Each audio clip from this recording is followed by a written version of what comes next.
না, তোমরা সবাই কেমন আছো? আশা করি তোমরা সবাই ভালো আছো। আমিও ভালো আছি। আজকের রেসিপি চুষি পিঠা। নিয়েছি ময়দা, চিনি, পাটালি গুড়, দুধ। প্যান বসিয়ে দিয়েছি, এবার দুধটা আমি ঢেলে দেবো। দুধটা ঢেলে আমি ঘন করে জাল দিয়ে দেবো। দুধটা ঘন হয়ে গেছে, এবার আমি এটাকে নামিয়ে নেব। ময়দাটা ঢেলে নিলাম, ঢেলে নিয়ে এবার দুধটা পুরো ক্ষীর হয়ে গেছে, সেই দুধটা দিয়ে আমি এবার মেখে নেবো। অল্প অল্প করে দুধ দিয়ে মেখে নেব।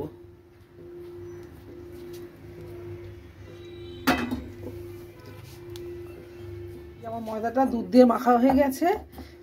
দুধটা ঘন করে নিতে হবে, এতে কিন্তু তেল দেওয়া যাবে না এই ময়দা মাখাটায়।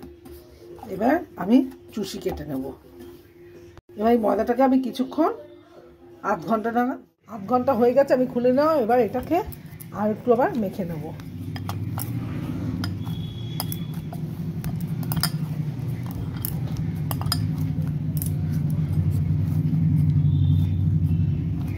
হয়ে গেছে। এবার আমি একটা প্লেটে যে ময়দা নিয়েছি, একটা প্লেটে একটু ময়দা নিয়েছি, নিয়ে এটা থেকে একটা ছোট লেচি নিয়েছি, নিয়ে এরকম সরু করে ময়দা যেটা একটু হাতে মেখে নিতে হবে, নিয়ে একদম ছোট্ট ছোট্ট করে চুষি কেটে নিতে হবে। এই যে এরকম।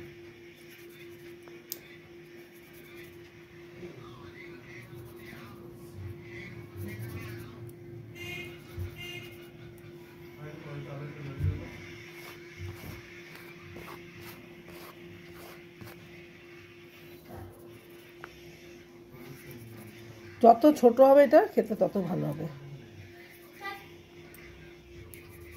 এইভাবে কেটে নিতে হবে। কেটে নিয়ে এগুলোকে বারবার মিশিয়ে দিতে হবে ময়দার সাথে, তারপরে শুকিয়ে নিতে হবে। এরকম কেটে শুকিয়ে নিতে হবে। আমি আগের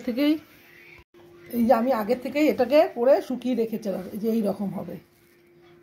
এবার আমি চুষিটা করব। প্যান বসিয়ে দিয়েছি, এখানে আমি 1 চামচ মতন ঘি দিয়ে দেবো।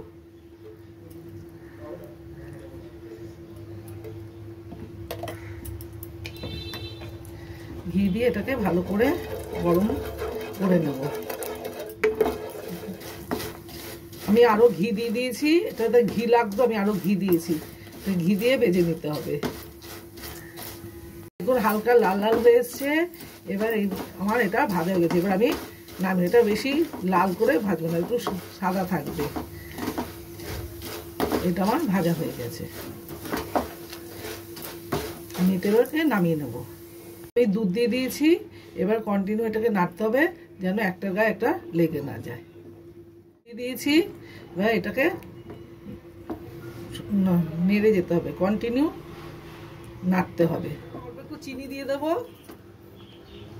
আপনার যেই রকম মিষ্টি, কেউ কড়া খায়, কেউ হালকা খায়, সেই বুঝে আপনার যেরকম মিষ্টি খাবেন সেই বুঝে আপনার মিষ্টি দিয়ে দেবেন।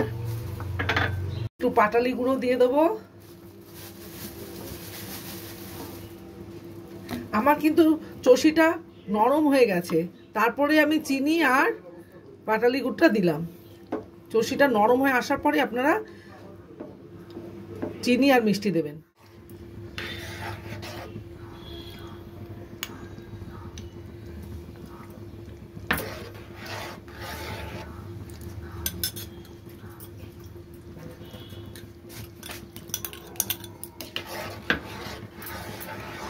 ঠিক আছে, ময়দার চষি।